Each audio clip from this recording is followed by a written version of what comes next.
감사합니다. 오늘은 우리 교회 12번째 생일입니다. 2011년도 7월 23일 날. 제가 2010년도 12월 달까지 사역을 부교육자로 사역을 하고, 저는 신학교를 늦게 갔습니다. 40살에 하나님 인격적으로 만나고 41살에 신학교를 갔습니다.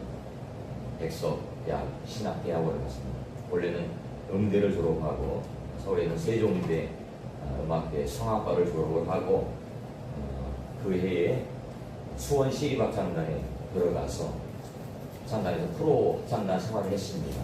연주 활동도 많이 하고, 그렇게 하다가 인격적으로 40살 때 하나님 만나고, 제가 고등학교 2학년인지 3학년인지 정확히 1학년인지 2학년인지 정확히 모르겠지만 그때 제가 서원했어요. 목사가 되겠다고 서원했습니다. 올해가 빌리 그리암 50주년 기념 그런 기념해였잖아요.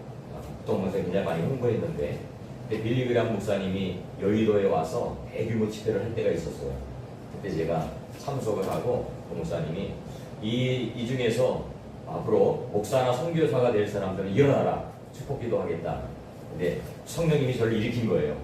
그때 제가 학생회 임원이었기 때문에 여의도 부천에 살았습니다. 부천에서 이제 여의도 가서 영등포역에서 내려서 걸어서 여의도 그 다리를 건너서 거기서 엄청난 숫자가 모여서 집회할 때 그때 서원하고 이렇게 이제 지냈습니다. 근데 그 하나님의 뜻을 이루지 못했어요. 그런데 하나님이 이제 40살이 되었을 때에 인격적으로 만남을 허락해 주셨습니다. 그리고 나서 그 다음 해에 이제 백석대학교 신학대학원을 들어갔어요. 왜냐하면 4년제를 제가 공부를 했기 때문에 다시 공부할 필요는 없고, 신학대학원을 들어가게 되어지면 이제 거기서 신학을 공부하고 목사 안수를 받게 되어집니다. 그래서 신학대학원 다니면서 이제 그때부터 전도사로 사역을 했고, 그 다음에 이제 전도사 끝나고 나서 신학교 공부가 끝나고 나서 이제는 올인해야 되겠다. 그래서 합창단을 그만두고, 그때까지 다녔어요. 합창단 다녔습니다. 낮에는 합창단 다니고 밤에는 공부하고, 이렇게 해서 3년 동안 공부를 마치고, 졸업함과 동시에 이제 전임사역, 오로지 주님의 일만 하겠다, 그 마음을 가지고 다 내려놓고 전임사역을 하게 되어지는데, 원래는 서울의 어떤 교회로 가기로 다 결정이 되었는데 그 교회에서 일이 문제가 생겨서 못 가게 되어지고, 여기저기 알아보다 보니까 대전에 어떤 교회에서 이게, 저는 그래도 나이가 먹었음에도 좀 이게 쓰임받을 수 있었던 이유가 뭐냐면, 성가대 지휘를 할 수 있잖아요. 성가대 지휘도 하고 주일학교 교사도 하고 이런 또 이렇게 장점이 있기 때문에 그 교회에서 나이를 40세 이하로 뽑았는데, 저는 그래도 그냥 지원했어요. 믿음을 가지고. 그때 목사님이 이제 면접을 하고 사역할 수 있는 길을 열어주셔서 대전에 내려가서 3년 동안 사역을 했습니다. 3년 동안 부교육자로 사역을 하고, 이제 제가 뭐 계속 부교육자로 있을 것도 아니고 단도 목회를 해야 되겠다는 그런 마음을 가지고 2010년도 12월까지 사역을 하고, 그러니까 제가 모르겠어요. 하나님 앞에서 제 자신이 어떤지 모르겠는데, 좀 약삭 빠른 사람 같으면 사역하면서 미리 교회도 알아보고 장소도 알아보고 이래야 되는데, 저는 그런 게 잘 안 됩니다. 그래서 사역 끝나고 12월까지 깨끗하게 사역 완전히 마무리하고 그만두고, 그때부터 이제 교회를 알아보기 시작한 거예요. 기도하면서, 기도원 다니면서 교회 알아보고 이렇게 하다가 이제 인천에, 주안에, 그래서 7월 달에 이제 개청 예배를 드리게 된 겁니다. 6개월 동안 이제 계속 기도만 하고 도서관 가서 뭐 성경 읽고 이렇게 시간 보냈고, 하나님 인도하심을 통해서 2011년도 7월 23일 날, 오늘이에요. 딱 오늘이에요. 12년 전 딱 오늘입니다. 무지하게 더운, 그날은 주일은 아니고 토요일이었습니다. 토요일 날 1시인가 12시인가 예배를 드리고 우리 교회가 시작이 되었습니다. 우여곡절 끝에 여기까지 하나님 인도하셨습니다. 개척교회 하면 굉장히 어렵습니다. 또 제가 아까도 말씀드렸지만 단순하고 무식하게 누가 좀 도와주는 사람이 있고 또 협력해주는 사람을 모아놓고 시작해야 되는데, 그것도 없이 우리 4식구, 우리 딸 둘이거든요. 딸 둘, 사모하고 저 4식구 그냥 시작한 거예요. 아무한테도 뭐 도와달라는 얘기도 안 했고, 누가 뭐 선교 헌금을 후원해준다는 그런 약속도 안 받고 그냥 시작한 거예요. 그래서 처음 시작하니까 대전에 있던 교회에서 그때 당시 10만 원씩 선교해줬고, 제가 전도사 했을 때, 신학 공부했을 때 그 교회에서 10만 원씩 선교해줬고, 두 교회가 10만 원 선교해줬고, 근데 월세는 그 당시에 50만 원인가 나갔는데 안 되더라고요. 지금 저도 이제 항상 이 개척하려고 하는 후배들 보면 항상 그런 얘기를 합니다. 목사님, 좀 도와줄 수 있는 사람이 필요합니다. 기도로 도와줄 수 있는 사람도 있어야 되지만 물질적으로 도와줄 수 있는 그런 분들을 충분히 이게 협력을 받아서 교류를 해야 되지, 그렇지 않으면 힘듭니다. 어쨌든 하나님의 은혜로 정말 2번의 이사를 하고 이제 3번째가 이런 거예요. 여기가 3번째죠? 여기가 3번째입니다. 여기가 3번째. 또 우리가 이사 딱 오고 12월 달에 이사 왔는데 12월 달에 이사 딱 오고 2월 달에 코로나가 터졌어요. 그러니까 또 그 중간의 시간은 또 뭐 이루 말할 수 없는 어려움이 있었습니다. 교회를 또 닫아야 되나 나가야 되나 막 그런 심각한 고민도 하고 했는데 하나님의 은혜로 여기까지 왔습니다. 모든 것이 하나님의 은혜입니다. 하나님이 지켜주셨고 앞으로도 하나님이 지켜주실 줄로 믿습니다. 여러분들이 또 함께 모여서 예배할 수 있는 환경이 되어서 너무 감사하고 권사님 들어오셨고 우리 성령도 왔고 또 하나님의 은혜로 또 더 많은 성도들이 올 줄로 믿습니다. 우리가 12주년 되는 생일인데 하나님이 기뻐하는 교회가 어떤 교회일까? 하나님이 기뻐하는 교회가 어떤 교회일까? 우리 교회가 이런 교회가 되어야 되겠죠. 하나님이 기뻐하는 교회. 사람이 기뻐하는 교회가 아니고 하나님이 기뻐하는 교회가 될 줄로 믿습니다. 우리 교회가 나아갈 길이에요. 이게 방향입니다. 여러분들이 함께 그런 교회를 만들어 갔으면 좋겠습니다. 자, 오늘 말씀에 42절을 함께 읽어보았는데, 자, 그들이 사도의 가르침을 받아 서로 교제하고 똥을 떼며 오로지 기도하기를 힘썼다. 이렇게 기록하고 있습니다. 첫 번째로 하나님이 기뻐하는 교회는 어떤 교회인가? 42절 상반절 말씀입니다. 그들이 사도의 가르침을 받아왔다. 사도의 가르침이 뭘까요? 그 말씀입니다. 하나님의 말씀. 저는 그 말씀을 복음이라고 표현합니다. 복음. 복음이 바로 선포되는 교회입니다. 하나님이 기뻐하는 교회는 복음이 바로 선포되어지는 교회예요. 우리 사도행전 2장은 너무나도 잘 알고 있는 내용이죠. 오순절날 성령이 임했던 사건. 그렇죠? 그래서 이제 그 오순절날 성령이 예루살렘에 있던 마가의 다락방에 있던 120명의 성도들에게 임하게 되어지고 그들이 성령 충만함을 받아서 이제는 하나님의 말씀을 선포해요. 그 말씀이 뭔데요? 예수 그리스도의 십자가 부활입니다. 이게 복음이에요. 이게 복음. 말씀을 선포하는 교회. 최초의 교회는 어디예요? 예루살렘 교회입니다. 예루살렘 교회. 그 예루살렘 교회로부터 복음이 선포되어 계십니다. 복음이 선포되어 계십니다. 그런데 이게 성령 받지 않고는 안 돼요. 성령 받지 않고는. 성령 받지 않고는 인격이 변하지 않아요. 성령 받지 않고는 우리의 삶이 변하지 않습니다. 제가 그랬다니까요. 제가 남이 그런 게 아니라 제가 그랬어요. 제가 교회를 안 다녔느냐? 아니, 다녔어요. 중학교 1학년 때부터 다녔어요. 교회 일을 안 했느냐? 했어요. 저는 20살 때부터 성가대 지휘를 했어요. 그리고 교회 학교 애들 선생 교사도 했어요. 아무것도 모르고 했어요. 지금 생각하면 너무 창피해요. 여름 수련회를 가서 제가 신앙이 없을 때 또 성가대 지휘하니까 교사를 하라는 거예요. 교사를 했어요.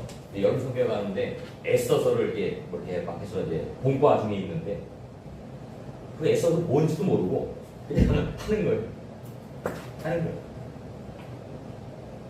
근데 지금 생각하면 너무너무 나도 모르면서 애들한테 가르쳤다는 게 너무너무 창피하고 부끄러워.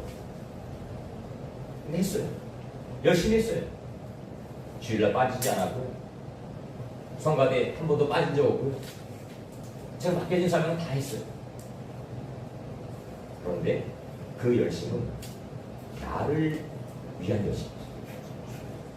나를 드러내기 위한 열심이었다는 거예요. 근데 주님을 만나고 딱 보니까 그게 아니었다는 거예요. 과거에 내가 모든 했던 행동들은 나를 위한 것이었구나. 하나님의 영광을 드러내야 되는데 하나님의 영광보다는 나의 영광을 드러내기 위해서 내가 애쓰고 있었구나. 그 생각이 딱 들기 시작합니다. 그 이후로 이제는 나를 위한 것이 아니고 하나님의 영광을 위해서 나의 삶의 포커스가 바뀌는 거예요. 초점이 바뀌는 거예요. 목표가 바뀌는 거예요. 모든 것이 하나님의 영광을 위한 일로 바뀌어요. 나의 달란트, 나의 재능, 이제는 하나님의 영광을 위해서 사용하자. 나의 모든 힘, 나의 모든 능력, 이제는 하나님의 영광을 위해서 사용하자. 이게 성령의 은혜 받은 사람인 거죠. 오늘 말씀해 보면 앞에 읽지는 않았지만 베드로가 나옵니다. 베드로가요 예수님 잡힐 때는요 도망갔어요. 그 예수님 잡혀가니까요 궁금해갖고 쫓아갔어요. 예수님 어떻게 되나 쫓아갔어요. 뜰에서 불을 쬐고 있는데 어떤 사람이 와서 베드로 보고 너도 예수님하고 한패지? 베드로가 뭐라고 그래? 아닌데요. 아닌데요. 근데 베드로가요 예수님이 잡혀간다고 말씀하셨거든요. 그래서 예수님이 베드로를 뭐라고 그랬어요? 너가 나를 부인할 것이다 그랬어요. 베드로가 뭐라고 했어요? 예수님 절대로 네버 절대로 나 부인 안 합니다. 근데 결국은 부인했어요. 왜요? 성령이 충만하지 않아요. 성령의 은혜가 없습니다. 근데 오순절 날 그들이 다락방에 마가의 다락방에 모여서 그때 성령을 받았어요. 그리고 베드로는 오늘 본 말씀 읽지는 않았지만 몇 절이냐면 앞에 좀 볼까요?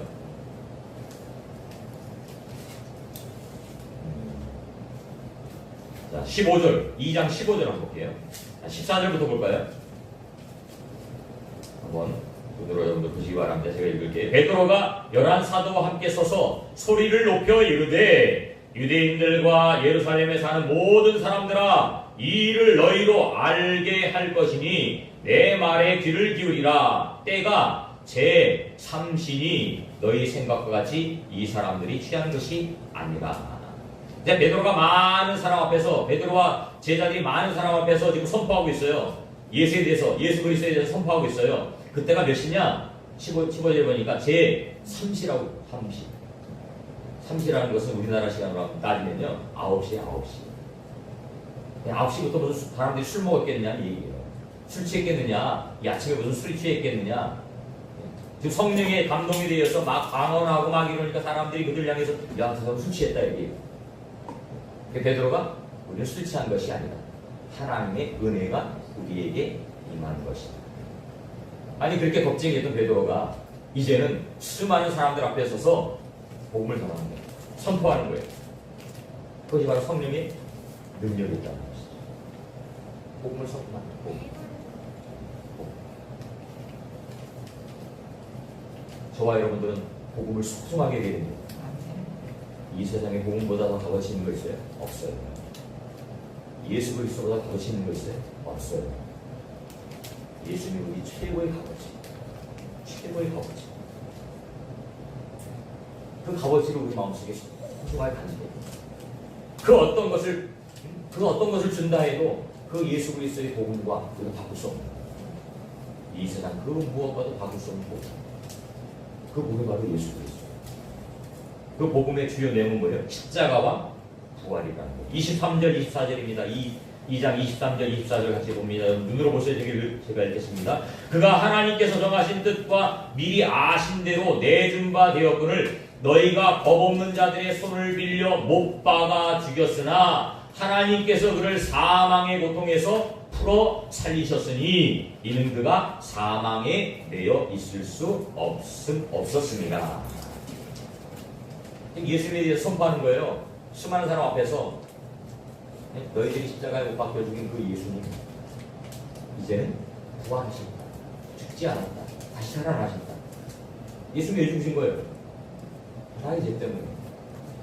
우리 죄 때문에 죽으셨다는 거예요. 그래서 초대교회는 이 예수 그리스도의 십자가 부활을 증거함을 통해서 놀라운 부흥의 역사가 일어납니다.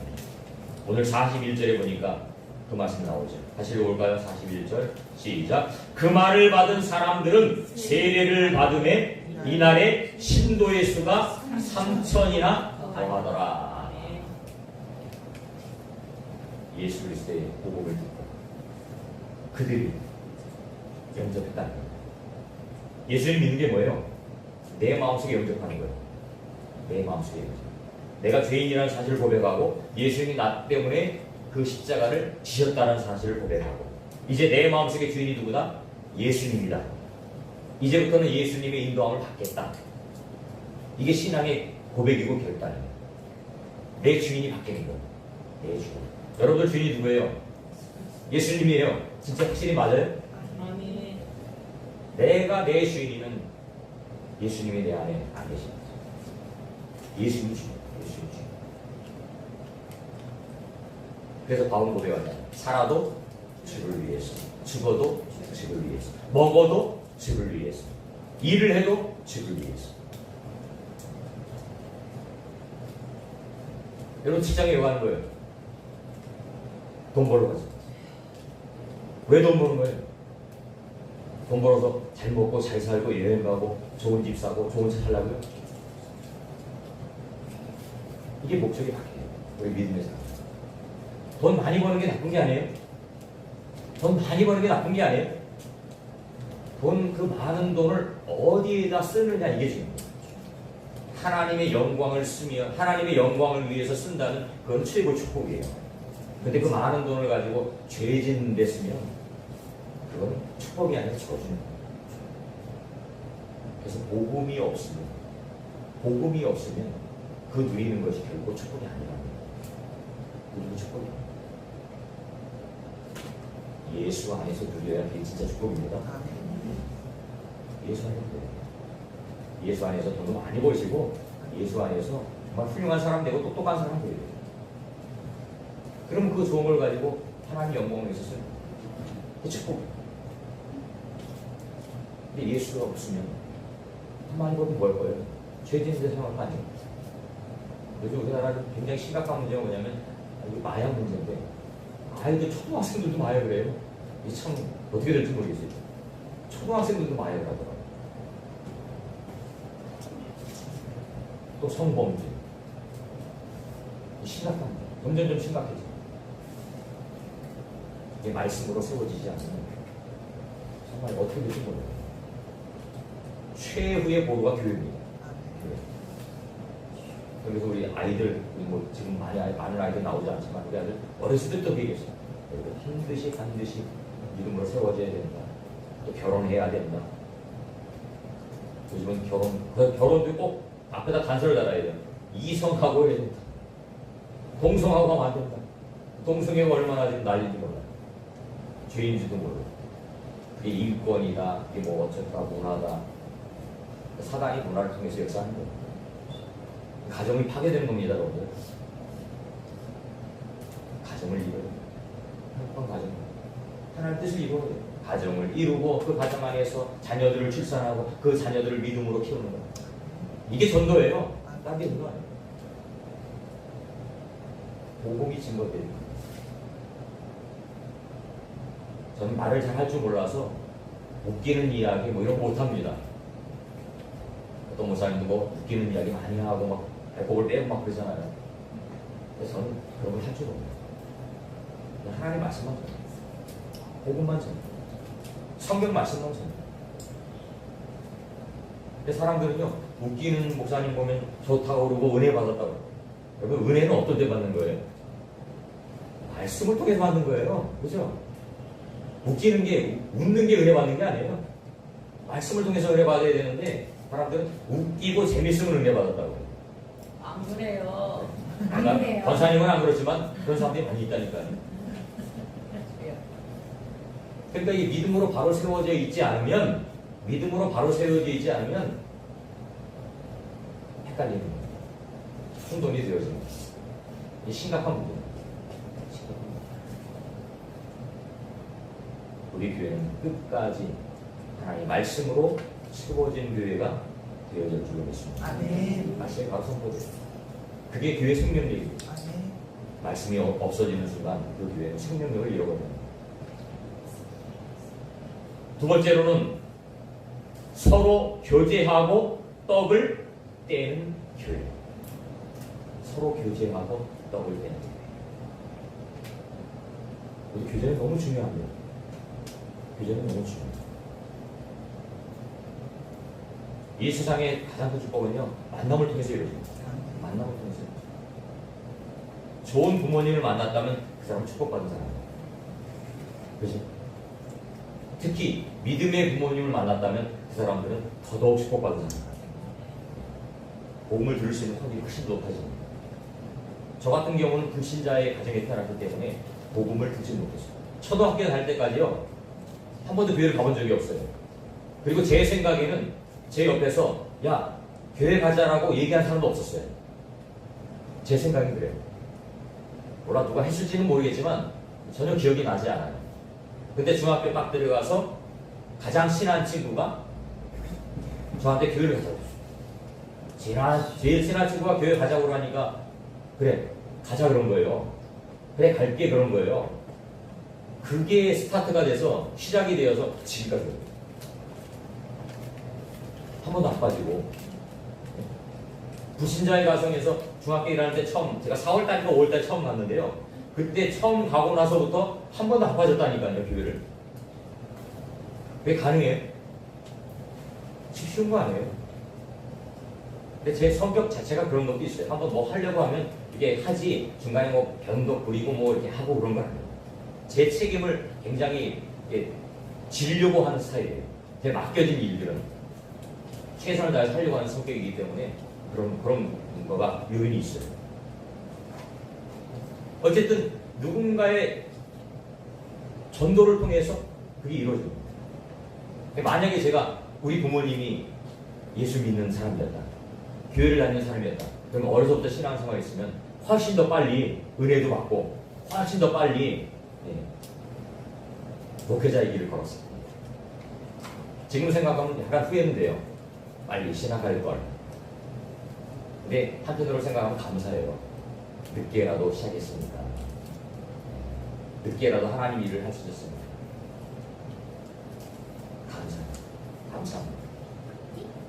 그리고 하나님 또 음악을 할 수 있는 또 환경을 만들어 주셔서 그게 또 저한테는 소중한 자산이 되고 달란트가 되었습니다.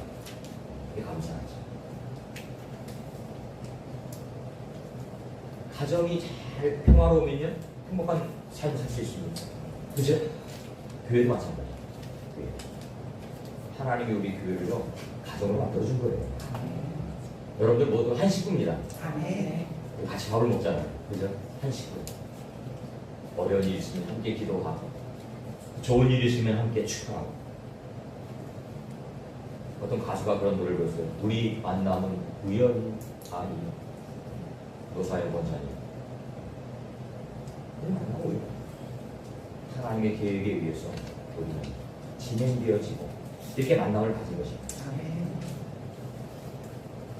우리 한 가정이 이루었으니까 우리가 이제 한 배에 올라탔어요. 한 배에 올라탔어요. 우리는 풍선후입니다. 풍선. 그래서 우리 교회의 선장 누구예요?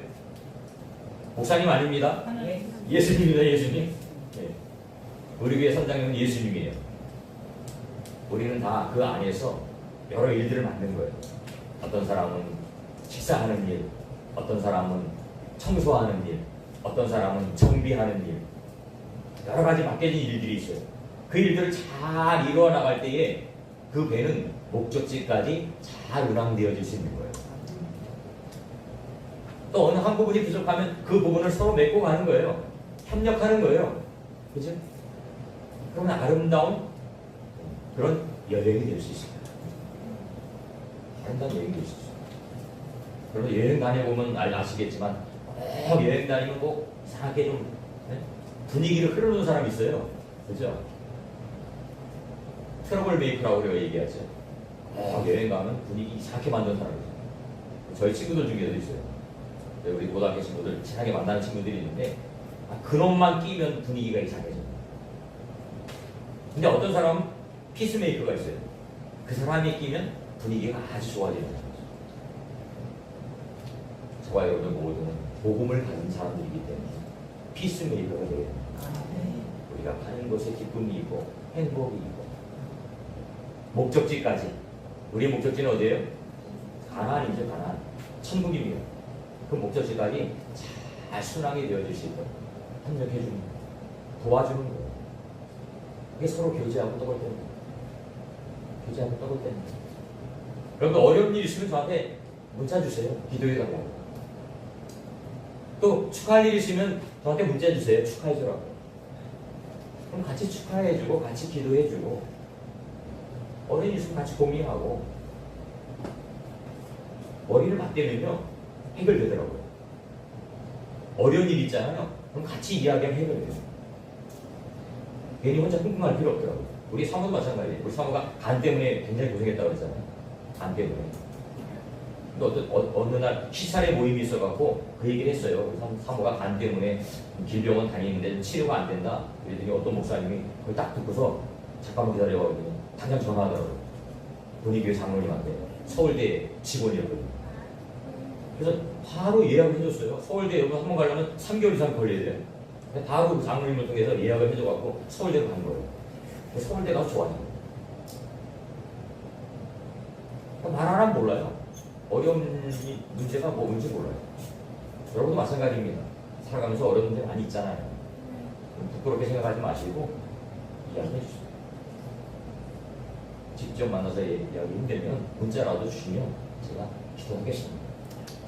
제가 할 일은 여러분들이 기도하는 거예요. 여러분이 기도해요. 제가 한 번씩 한 번씩 이름 불러가면서 기도합니다.